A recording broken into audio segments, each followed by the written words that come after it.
The National Institute for Communicable Diseases is calling on people intending on travelling to guard against contracting malaria. They say there has been a seasonal increase in cases and deaths within South Africa related to the disease since October this year. Well, to talk more about this, we are joined in studio by Professor John Frean. He's the head of the Centre for Opportunistic, Tropical and Hospital Infections at the Institute. Professor, thank you very much for joining us. Welcome to Morning Live. Thank you. So we see that there is an increase, a seasonal increase. What's happening? What do you think's behind this? Well, every year we expect malaria cases to go up as the transmission season develops. And January, in fact, is the peak period for our malaria cases, largely because people travel a lot and go to places where they may be exposed. Yeah. In terms of some cases here, particularly obviously in South Africa, have you seen a bit of an increase in the amount of people being infected? Yes, we did see an early peak in October, but as I say, it really is not unexpected, and the purpose of our alert was to just make people aware of the risk of malaria and to take adequate precautions against it. What are adequate precautions? Well, we talk about the ABCs of malaria prevention. A is awareness of the risk. B is prevention of mosquito bites. C is compliance with chemoprophylaxis, in other words, drugs to prevent malaria. Yeah. And those are the key things which people need to keep in mind. And really the most important is probably awareness of the risk. And that is where we think that the travelling public needs to be alerted. Yeah. Do you find that a lot of people still travel without taking any precautions whatsoever, saying, if I feel flu-y, I'll go to the doctor. Other than that, I'm fine? Absolutely. That is the case. And particularly people whose home country may not be South Africa, who travel back home at Christmas time. They are often very unaware of the dangers of malaria, often because they've grown up in those areas and it hasn't affected them. But they may be on return exposed, and that can make them ill, particularly when they return to South Africa. Yeah, you see, that is a problem. I mean, there's some people that have said, I've lived there my whole life, so I've never got it. I've been there so many times. I'm fine. I'm absolutely fine. Is this the wrong way of thinking? Do you need to take precautions no matter how often you go there, whether you live there or how immune you think you are? Because nobody's immune. Well, people who grow up in areas of intense transmission do develop a degree of protection. Okay. But that is lost in a reasonably short time once they leave the area. And they are then really at a risk of getting severe and complicated malaria. So those particularly are the people that we want to target. Okay. Those travelling to areas where they are really not that aware of the risk. Where are the hotspots? What are the places that we really need to take precautions in? Well, in South Africa we have 3 provinces where malaria is transmitted. That's Limpopo, Mpumalanga and KwaZulu-Natal. But the risk is relatively low compared to outside our borders.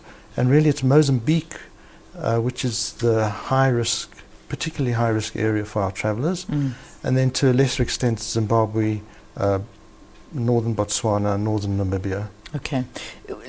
Let's focus a little bit more on South Africa, because a lot of people are going on holiday, particularly to these provinces you mentioned, Limpopo and Mpumalanga, KZN, very popular holiday places. Whereabouts specifically? Because it's clearly not the entire province. No. But, where are those focused areas? So the risk does vary geographically. So historically KwaZulu-Natal was the worst province. But in fact, control measures have worked very well. And in fact, that's the lowest transmission area in South Africa at the moment. Okay. Northern Limpopo, Vembe district in particular, so that's north-eastern Limpopo, is really the place where most transmission occurs, and then Mpumalanga to a lesser extent. Okay. But visitors to the Kruger Park should be aware of the risk and take precautions. Especially in the heat. because that's the time. It's a very hot season. Yeah, and it's often quite difficult to comply with the recommendations. In other words, to stay indoors, put on protective clothing, long sleeves and pants. In hot weather, it's difficult to do that. It makes it more difficult. It really does. So, but people really need to do what is necessary to prevent. Take the medication. If it's prescribed, yes. Okay, if it's prescribed, rub whatever you can on you, just try and not expose yourself as much as possible. What are the symptoms though? Just if you do get malaria? Well, very often symptoms are non-specific, which means that flu-like muscle aches and pains, headache, feeling hot and cold. Yeah. Those are often the first signs of malaria. And then if the disease is not diagnosed and treated, then it can go on to develop much more serious illness like cerebral malaria, renal failure, lung involvement, and so on. And I mean, the primary reasons behind deaths, because so many people do die of malaria, but it is, it's something that can be treated. What's the problem? Is that people ignore those symptoms and don't see to them? Well, that's really the sad part of it. The malaria is preventable and treatable if it's diagnosed in time. Yeah. So late presentation, in other words, people putting off going to the doctor or to the clinic, and there may be various reasons for that. One of which, in fact, is fear of being deported if they're foreign illegal immigrants.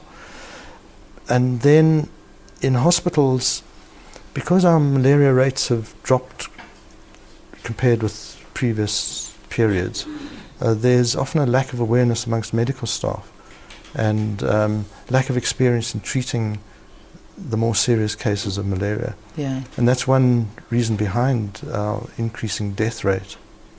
What is our death rate? Well, it's around about 1% at the moment.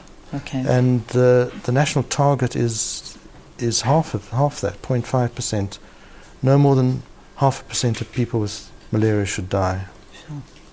Thank you for coming in. Thanks for giving us the tips that we do need as the holidays are here and people are planning on traveling, particularly if you're going to malaria area. Please take all the precautions that are necessary so that you don't get it. It is hot, and as you've heard, there's a seasonal increase for areas that do have a malaria, particularly in Limpopo, in the northern parts of Limpopo and Mpumalanga, and then to a smaller extent KZN, but it still is there.